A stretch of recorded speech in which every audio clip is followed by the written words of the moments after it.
Okay, so in this video we're going to look at extending our if statement in Python to handle the case where maybe I'd put 5 in or -1, a number which is not part of my menu. Before I go there, I want to explain a little bit about an if statement. So first of all, an if statement must have a Boolean condition that we check for.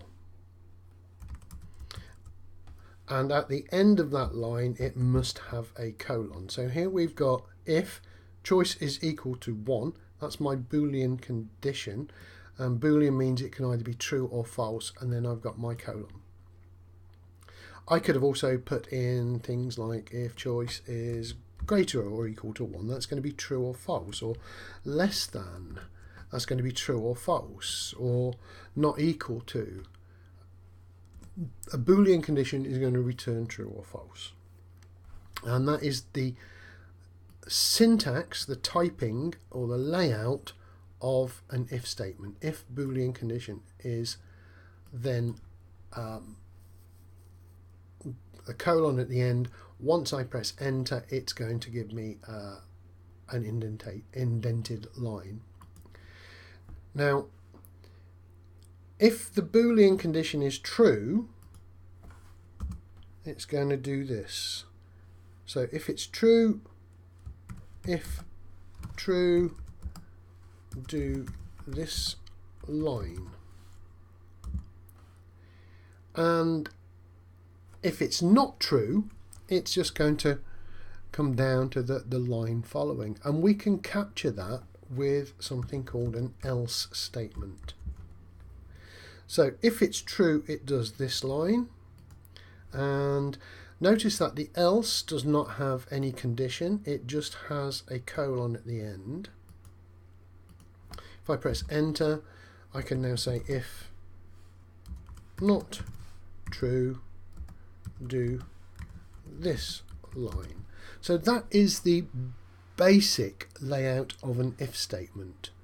There's a part that does the true bit, and there's a part that does the not true bit, the false bit.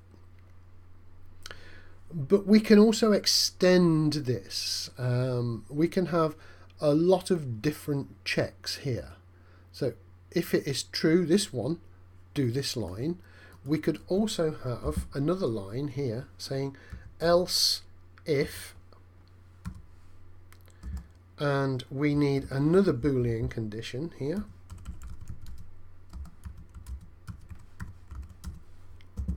And if true, do this line. So I've got a strange word, a combination of if and else. So I'm saying else if, and I'm checking again. So if my choice was 1, if that's true, do this. If it wasn't, I'm going down to the next line and I'm going to check again. Is my Boolean condition 1? If it's true, do this.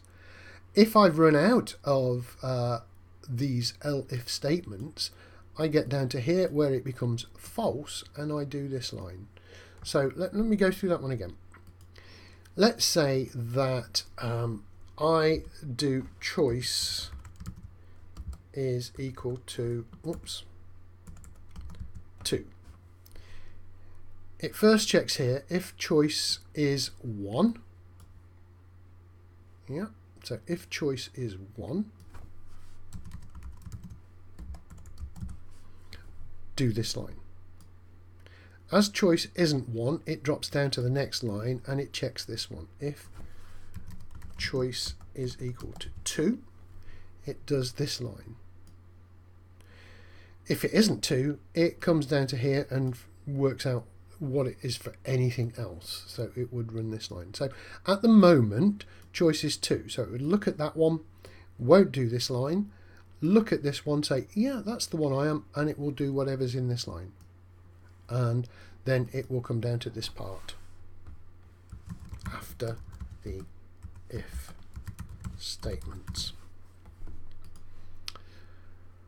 However, if I did this, if my choice is 3, Now here I've got if choice is 1, do this line. Well, it's not, so it drops down to this one. Is choice 2?